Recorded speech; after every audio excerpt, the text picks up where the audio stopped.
Good morning and welcome to Bible practice. Lord got me up kind of early this morning, about 5:30, so I got some laundry done. He helped me do the laundry. Thank you, Jesus. And wife is still sleeping a little bit. Did a lot yesterday. She was tired, so I let her sleep in today. And pretty much got the technology stuff worked out. Thank you, Jesus. But I've got a couple of little more glitches that I want to work out. And called my brother Anthony last night, but he wasn't home. But I left a message. He'll get back with me and get to talk to him. I got a couple of questions I need clarification and counsel with him on. You got to take time for Jesus. You woke up this morning. Hope you said good morning, Jesus, and I hope you started your day with him. And you can work with him all day. He's available every minute, every moment.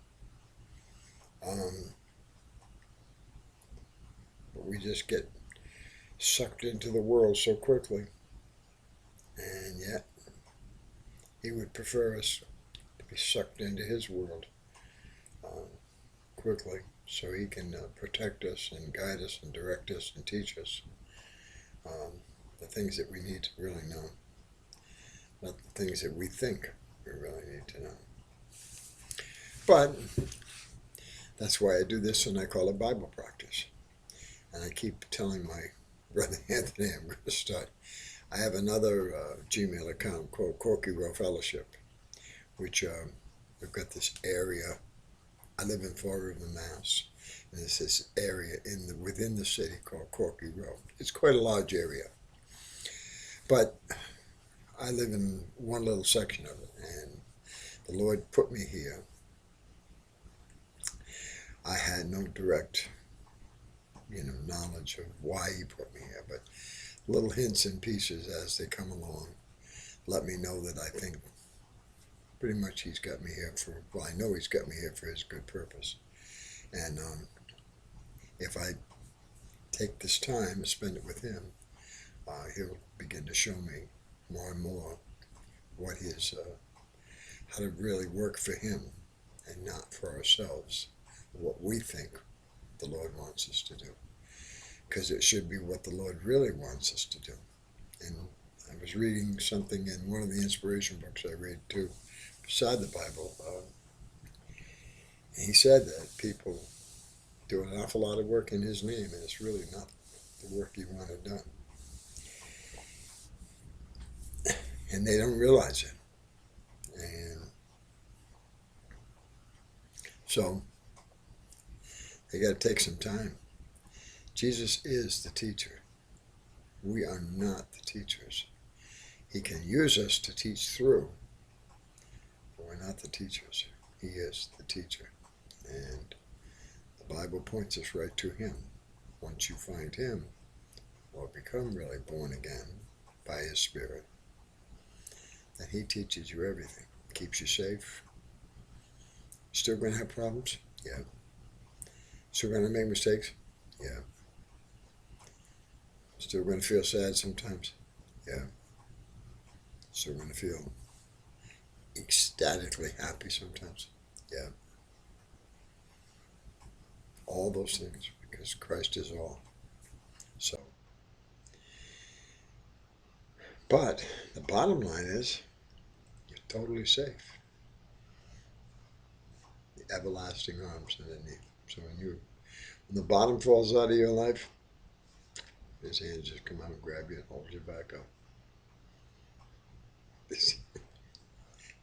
You want to tell people this stuff works.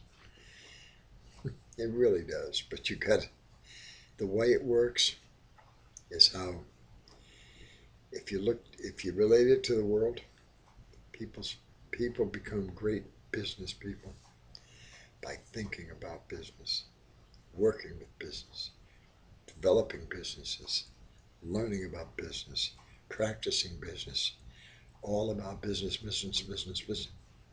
You know, Donald Trump didn't become who he was or is today by not doing it every day.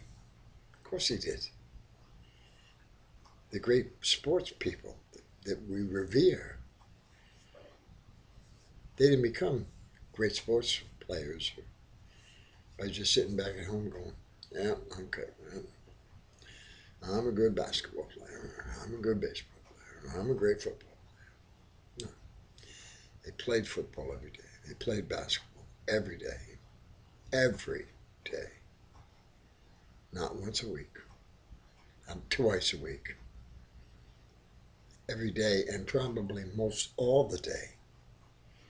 That's why a lot of times, unless your wife, if you're married, is into what you're into, puts a great strain on a relationship because you're trying to do something. You think you're doing it for the best of the family, and the wife feels totally left out, and you don't even realize it. In hindsight, you can look back and say, "Oh my gosh, yeah." But that's why it's important that you couples out there put your minds together on one thing, together, not on two things, apart. Divided you fall, united you stand. That was an old adage that was taught to me as a young boy, and I didn't understand it totally. Sounded good, sounded right, and now I understand it was the absolute truth. That's exactly what Christianity is. United Christians stand and will succeed. Divided Christians, they're going to fall. And there's too much division in Christianity today in this country. I don't know about other countries, but I can see it right in Fall River. Everyone's got their own church. If I walked in with his name plastered all over me, they look at me strangely. They're unsure where they should greet me with joy and love and compassion.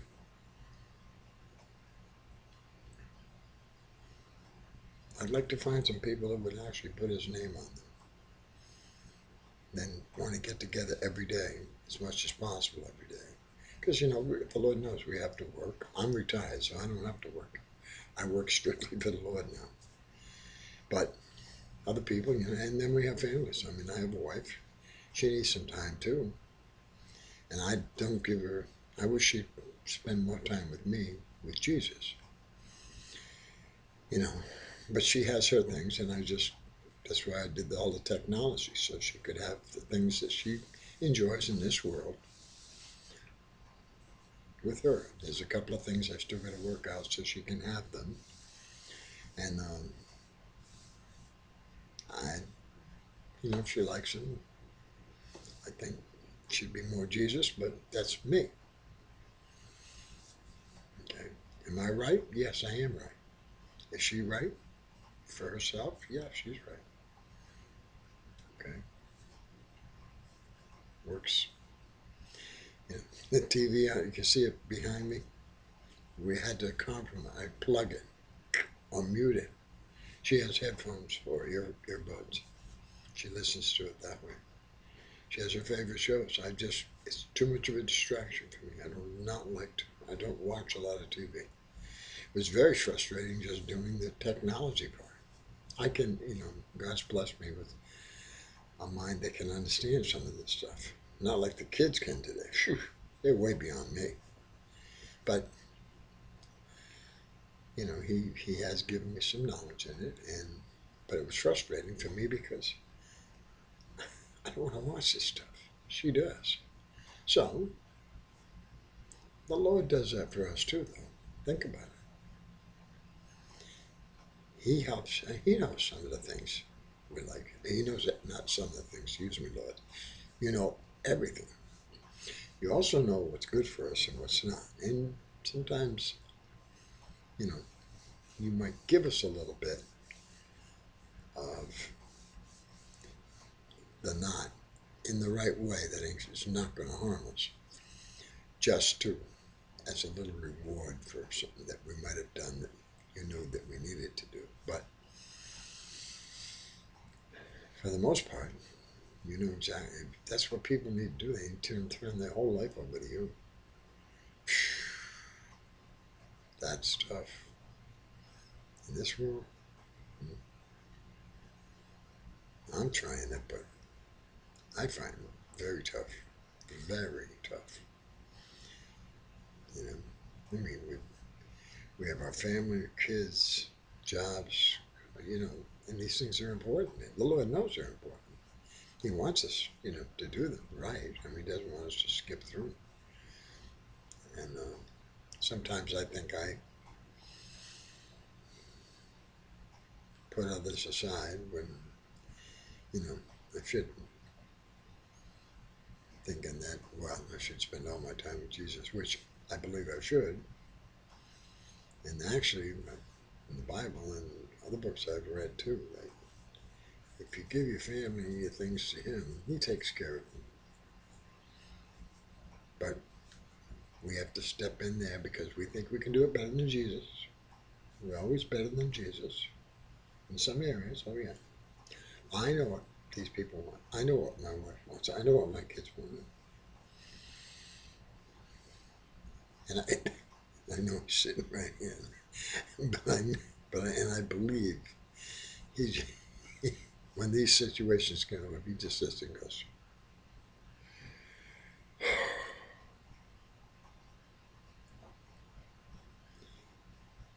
the one thing that will never, ever, ever change.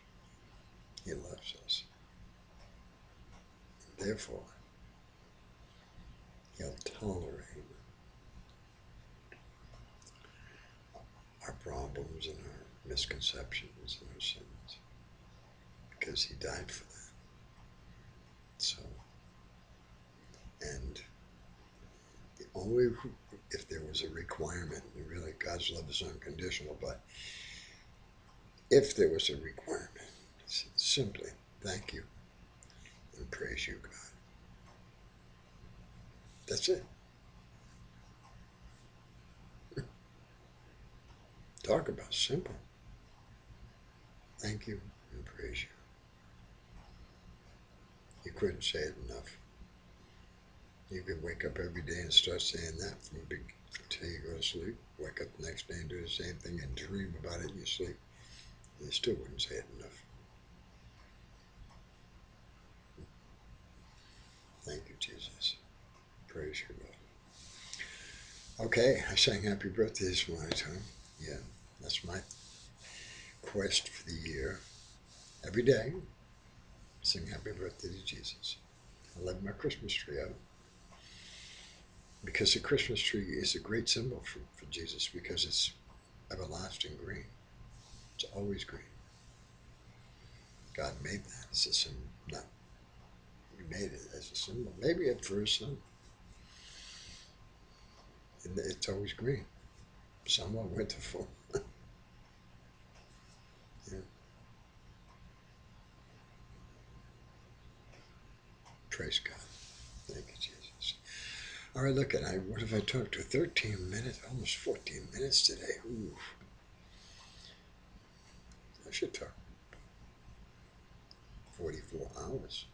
Oh, it's not 44 hours. Too many in a day. Okay, have a great day. Peace. Love you.